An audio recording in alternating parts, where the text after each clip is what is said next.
Përshëndetje që ka dole, a jeni mirë si po kaloni?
Faleminderit nga zemra, faleminderit edhe kryetarit të Degës për një fjalim të jashtëzakonshëm. Mos e bani fort gajnë, çaflasin të tjerë, ta të rëgënjojnë Ravesin. Ashtë historinë e kësaj jane për fesë. Veri me do përfitet e juaj të urojmë të ardhi presidentës Kosovës Zoti Osmani Çadrian Ravesin, tuaj.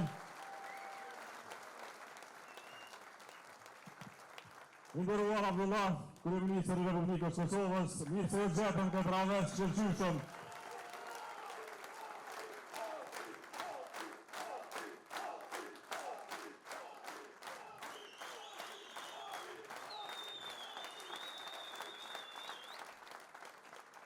Është vërtet kënaqësi e madhe të jemi këtu me bashkëpunëtor në këtë takim jashtëzakonshëm të njerëzve në anë që gjithmonë i ka dhënë Kosovës shumë krenari, shumë punë dhe shumë karakter. Jam veçanërisht i lumtur që kjo anë këtë rreth bekuar ka ditur gjithmonë të japë Kosovës më të çmuarën bukë, krip, zemër, identitet, ardhi bashkë me rrush, me vend të jashtëzakonshme që po e ka bërë krenare Republikën e Kosovës gjithandej në përbot. Të mbërgjith Ravesi ju e që njohtur për njerëz punëtor, për vreshat, për verën, për tokën pjellore që shen e mban familje të tëra, për bujqësin, për prodhuesit, për fermerët që kanë bajtur gjallë ekonominë e kësaj ane dhe besavet Kosovës, në kohë shumë të vështira.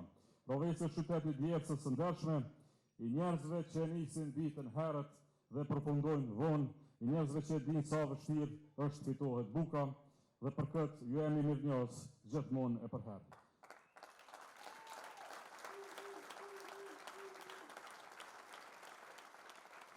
Por Ravesi është po ashtu krenari kombëtare. Është vendi i historisë sonë, i sakrificës dhe i qëndresës. Është pjesë e kësaj ane që na bën vërtet krenar, që gjithmonë ka ditur të mbajë kokën lart, një anë që Kosovës i ka dhënë njerëz turp, punëtor e patriot vërtet. Dhe pikërisht sepse e njohim potencialin e kësaj ane, e dim se Ravesi meriton më shumë investim në bujqësi, meriton më shumë mbështetje për fermerin e palosshëm, për prodhuesin, për krijuesin. Sepse Ravesi nuk duhet vetëm të admirohet për atë që ka qenë, por dhe duhet ndërtohet për të ardhmen që e pret.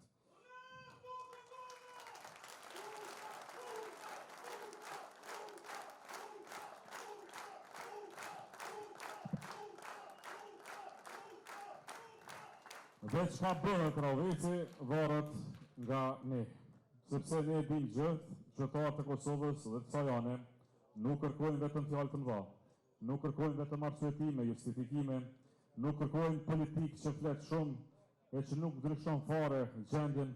Qytetarët e Kosovës kërkojnë një jetë të përballueshme, drejtëshme. Kërkojnë më shumë siguri për familjet e tyre, kërkojnë më shumë shtet që punon për ta, kërkojnë një arsye të re për të besuar Republikën e Kosovës. Dhe pikërisht për këtë, ne nuk kemi ardhur këtu para jush, Të flasim me arsyetime për shkuarën, jemi këtu për ndërtuar të ardhmen dhe për këtë ardhme kemi dy gjëra që si ka askush. E para e kemi programin politik më të mirin që ka pas ndonjë parti politike në Kosovë, dhe dyta e kemi listën e shkëlqyeshme të 110 kandidatëve të Lidhjes Demokratike të Kosovës.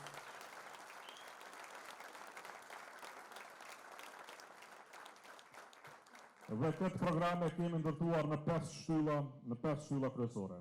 Në shtyllën e parë kemi jetën e përpallueshme, pra kemi çmimet, sepse jeta është bërë e rëndë në këto 5 vite, çmimet janë rritur, fundi i muajit është bërë më i gjatë e për shumë familje, ankthi nuk fillon në fund muajit, por nis që në fillim të tij. Dhe një shtet serioz nuk mund të rrijë spektator përballë një gjendje çfarë kemi sot. Prandaj do ta heqim me njëherë barrën e kostës së jetesës, duke hequr fillimisht TVSH-n për gjitha produktet bazike, për bukë, për qumsht, për vaj, për miell, për vezë, për secilin produkt esencial të familjeve kosovare, sepse buka e familjes nuk mund të trajtohet si luks qeveritar e mbledhje e tatimeve për luksin e tepruar qeveritar. Po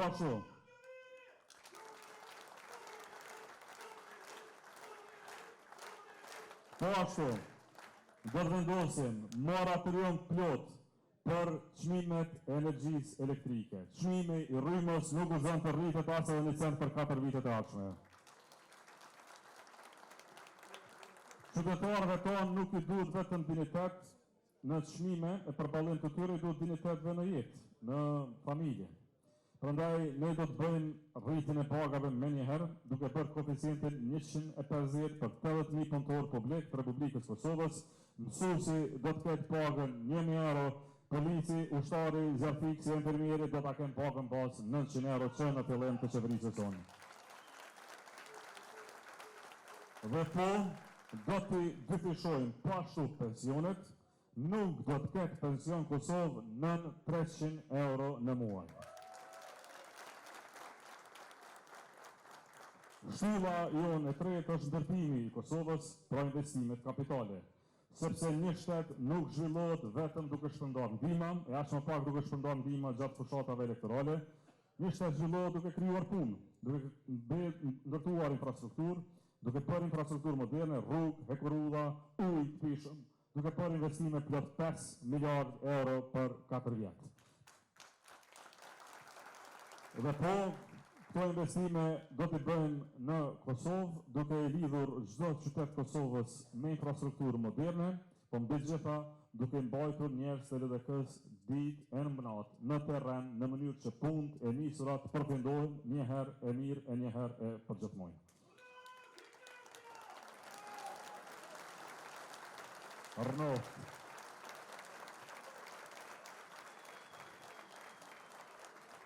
Shtylla jonë e katërt është shëndetësia dhe arsimi. Prandaj do ndërtojmë Spitalin e Ri të Kosovës, një investim 500 milion eurosh me standarde moderne evropiane, me klinika të reja, pajisje moderne dhe trajtim dinjitos për secilin qytetar, siç dhe do të bëjmë si me interditor projekt nacional me investim mbi 1 miliard euro për pasurinë më të madhe pra familjet tonë. Shtylla e pestë dhe më e rëndësishme është rinia e Kosovës, pasuria më e madhe që kemi, po do të garantojmë punësim për secilin të diplomuar në çdo fakultet të Republikës Kosovës për 6 muaj të parë me pak 500 euro, siç dhe do të trajnojmë mbi 40.000 të rinj për të siguruar 40.000 vende të reja të punës gjatë qeverisë së Lidhjes Demokratike të Kosovës.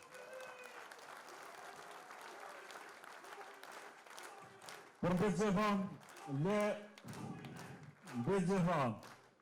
le ta kryejmë Kosovën në drejtimin e saj natyror, ashtu siç na ka mësuar Ibrahim Rugova, Kosova shtet i pavarur e sovran.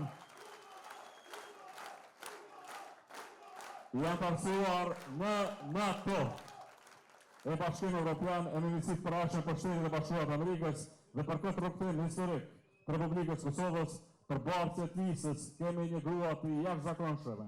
Një grua që po punon vazhdimisht për rikthyimin e madh të Lidhjes Demokratike të Kosovës, presidentin e 6 dhe më mbani për fjalë këtu Sondra Ves dhe presidentin e 7 të Republikës Kosovës. Le ta bëjmë Vjosa Osmanin sa drejtë për fjalë rastin këtu.